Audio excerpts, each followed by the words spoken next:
Selamat datang di Ali Bagus Channel. Jangan lupa di subscribe ya. Oke. Halo Sobat Ali Bagus Channel, jumpa lagi dengan saya. Oke, kali ini saya mau bikin konten ngecap lagi ya teman-teman ya. Sharing-sharing pengalaman ya. Mudah-mudahan teman-teman bisa mendapatkan manfaat dari konten-konten saya ya, tentunya yang di dunia perbedilan. Kali ini saya mau ngobrolin atau mau sharing tentang pengalaman pribadi saya. Ya, pengalaman pribadi saya tentang impact sebuah laras ya. Sebuah laras atau sebuah unit sengin ya tentunya ya.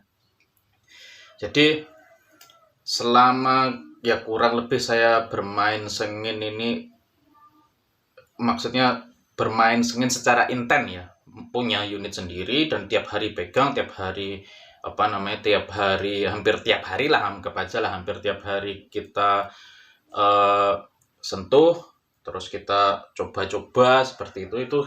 Saya baru sekitar 20 tahun teman-teman ya, punya sendiri dan mulai aktif baru sekitar 20 tahun lah ya. Itu selama 20 tahun itu saya banyak uji coba, banyak kepinginan ya, pengen ganti laras yang begini-begini, pengen punya unit yang begini-begini ya, terus pengen punya PCP lah, apalah, pokoknya ya gak jauh beda lah sama teman-teman, gak jauh beda ya. Jadi gak jauh beda saya dengan teman-teman itu. Terus saya waktu itu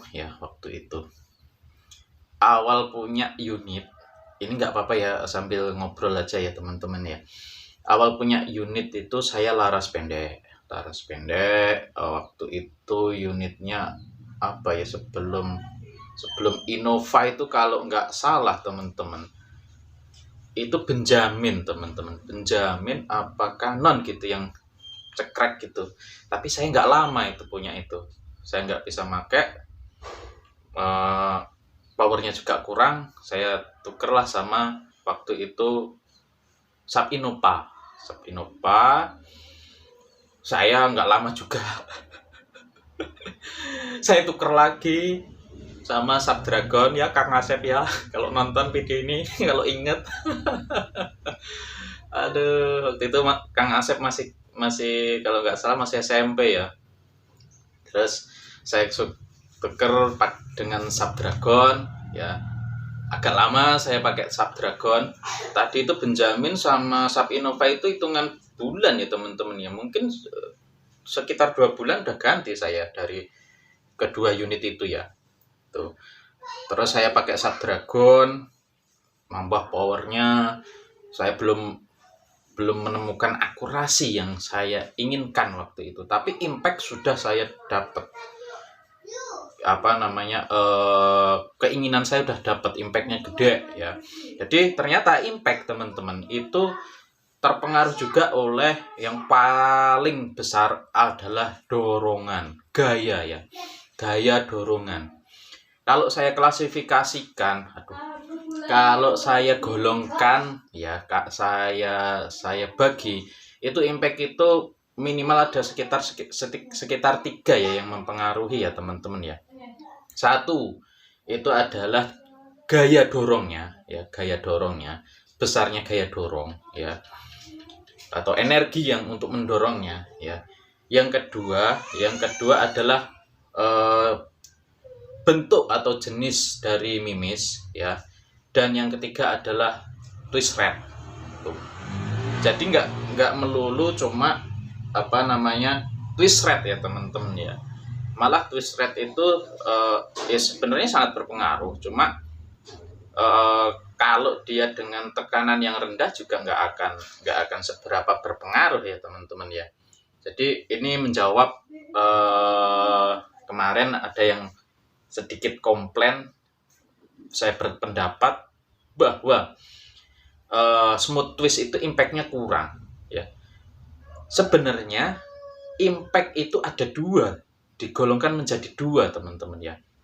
Yang pertama adalah daya tembus, yang kedua adalah daya robek.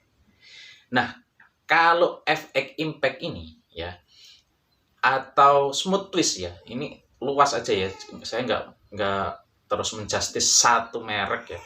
Semua yang pakai smooth twist itu putarannya kan tidak sekenceng yang full alur ya, dengan catatan TR sama. Oke, paham ya, paham. Oke, dengan catatan TR sama, panjang laras sama, karakter sama. Beda-beda ya, nggak bisa kita bandingkan teman-teman, nggak bisa kita bandingkan kalau karakternya beda. Oke, tuh. Jadi karena dia muternya cuma di ujung laras, putarannya sedikit ya. Karena dia alurnya itu cuma di ujung laras, umpamanya sejengkal, berarti kecepatannya tinggi. Kecepatan tinggi berarti daya tembusnya itu bagus. Tapi gimana daya robeknya? Karena muternya kurang ya, robeknya kurang teman-teman. Itu loh yang harus dipahami, itu seperti itu teman-teman. Jadi impact itu gitu ya teman-teman. Banyak faktor ya. Ini dari power, terus dari bentuk mimis.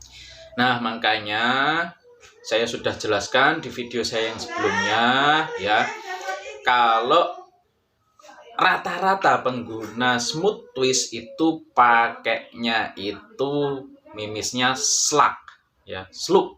Kenapa sih ya? Karena dengan smooth twist kan dia bisa dapatkan tentu ini desainnya udah bener ya, karena saya jumpai banyak kali itu smooth twist bikinan dalam negeri itu desainnya kurang ya, kurang bagus lah, sehingga tidak tercapai yang kita apa yang diinginkan oleh pembuat atau yang punya konsep smooth twist ini ya. Kan smooth twist ini dikonsepkan untuk mendapatkan kecepatan yang tinggi dengan konsumsi daya atau power yang seminim mungkin.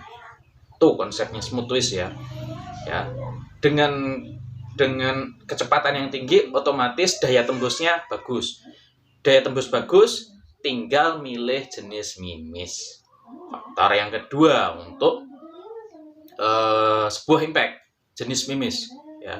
Karena mimis ini ketika kena buruan, selain muter, dia mekar ya, seperti itu, dia mekar. Nah, mekarnya mimis inilah yang akan memperbesar impact teman-teman ya. Jadi saya dulu puluhan tahun yang lalu, saya pernah dibilang sama Pak Han kalau nggak salah namanya, Mas kalau cuma mau bolang, mau nyari tupai sama tekukur itu pakai mimis yang ringan dan empuk. Ringan yang empuk. Nih saya punya, cobalah ya. Saya lihat, oh seperti ini. Saya buktikan, ternyata bener, impactnya luar biasa. Impactnya luar biasa. Terus dari situ saya sukalah Superdome, karena mirip dengan Superdome mimis yang ditawarkan tadi. Nggak tahu mimis apa, lupa saya teman-teman.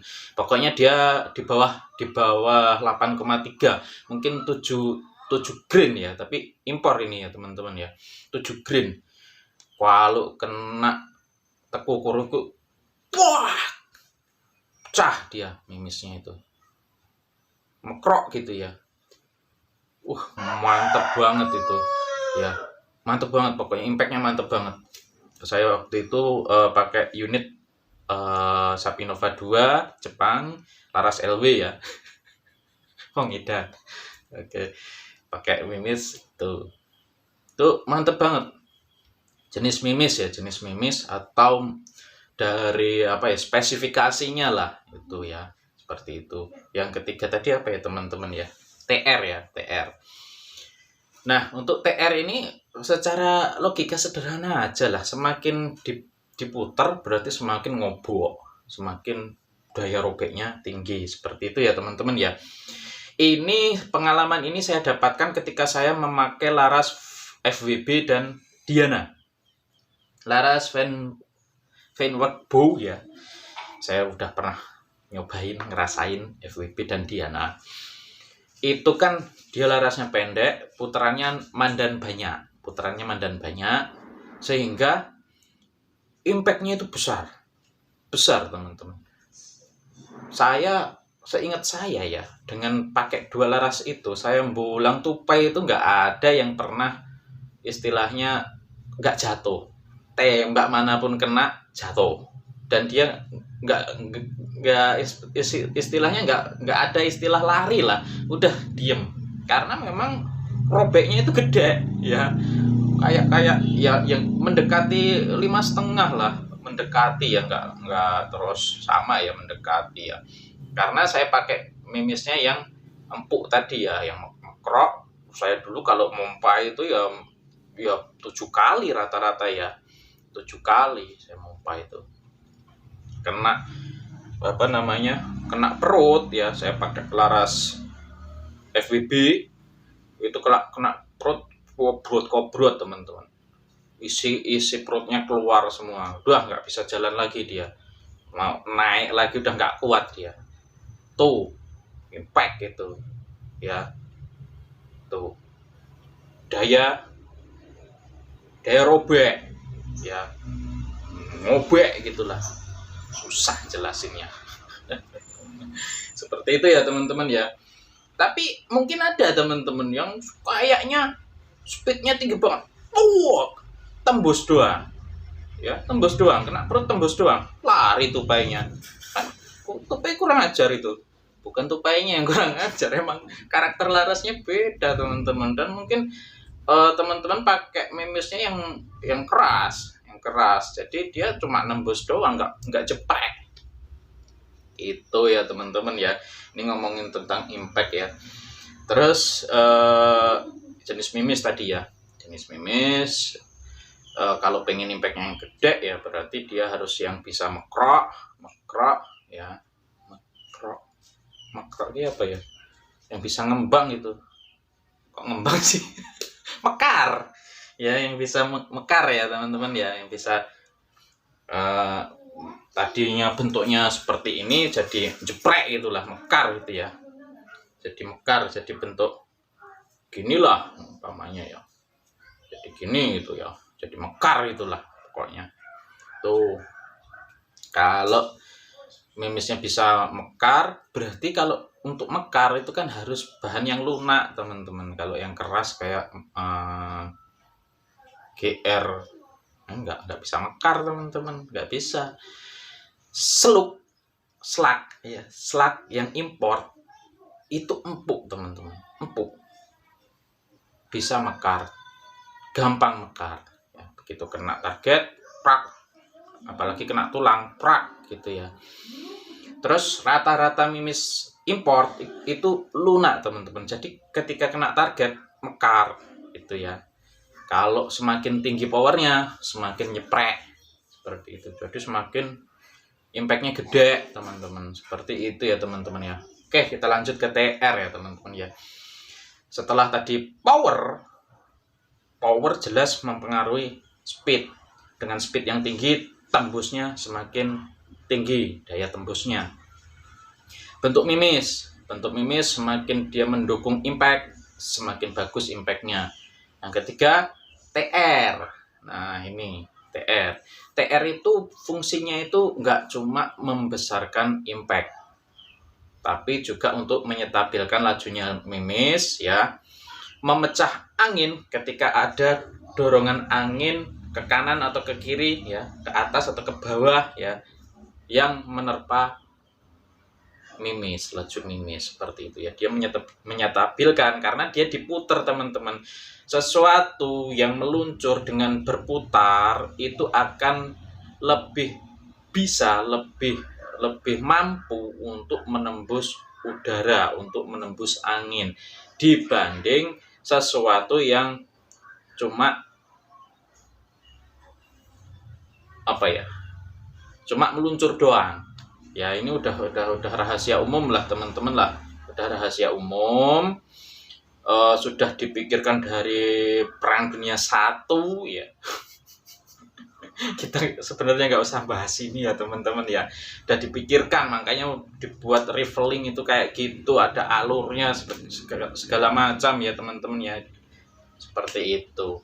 Nah ternyata ini juga memperbesar impact karena dia muter tadi gobek itu teman-teman ya. Nah untuk komposisinya kan sangat beragam, inilah yang menjadikan apa ya, pengalaman setiap pribadi itu beda-beda ya, seperti itu. Jadi apa ya, nggak perlu diperdebatkan lah, nggak perlu diperdebatkan, dan ya semua bisa jadi benar ya. Tapi pengalaman yang saya dapatkan seperti itu ya teman-teman ya, seperti itu. Mudah-mudahan ini bisa menjadi referensi teman-teman ya, dalam nanti kalau mau mempunyai unit sendiri atau ngerakit sendiri seperti itu ya. Jadi teman-teman itu bisa memilih unit, memiliki unit ya yang sesuai dengan keinginan dari teman-teman, seperti itu ya. Kayak saya nih, kalau saya punya 2 unit ya, kalau saya pengennya beda karakternya, satu untuk long range, satu untuk impact, seperti itu. Jadi settingannya udah saya bedakan gitu. Jadi ketika saya bawa uklik umpamanya ya, ini ya, saya bawa uklik karena saya mainnya jarak pendek, saya pengennya impactnya yang mantap, seperti itu. Walaupun uklik ini ya, jadi saya pilih mimisnya yang empuk ya, pilih TR larasnya yang rapet, seperti itu ya teman-teman ya, seperti itu. Jadi pompanya ya kalau bisa banyakin, tapi kalau saya sekarang udah makin tua ya piye ya, paling 4-5 kali kalau jarak dekat ya.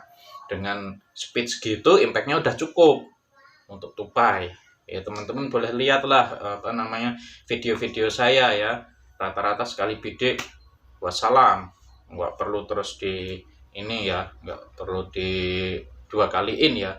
Ya kalau masih bergerak ya afdolnya kan kita sembelih. Tapi dia udah nggak bisa lari teman-teman, rata-rata ya. Kalau yang nggak ketemu itu rata-rata nyelip tuh.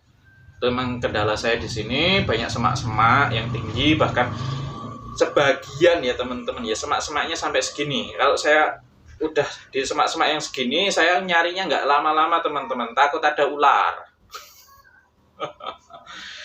Ya wes lah teman-teman, udah lama ini saya ngecuwesnya ini teman-teman ya. Mudah-mudahan teman-teman bisa nonton sampai selesai sehingga video ini bisa memberi manfaat, memberi paling enggak ya sedikit pencerahan, terutama bagi teman-teman yang baru bergabung di dunia perbedilan ya teman-teman ya. Kalau bagi suhu master ya kono lah, nggak usah ditonton juga nggak masalah, daripada nanti malah tanya yang bikin mumet. Karena semakin expert, semakin mendalami itu memang pertanyaannya itu semakin mumet teman-teman, bikin mumet bener. Kadang kita pengalamannya seperti ini belum tentu sama dengan yang lain, karena waduh banyak sekali ya faktor-faktor di dunia perbedilan ini. Oke lah, daripada tambah mumet lagi, kita akhiri aja ya.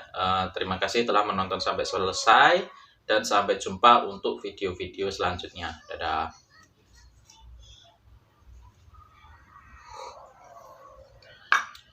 Jos. Mudah-mudahan nggak ada yang tanya lagi ya tentang impact ya.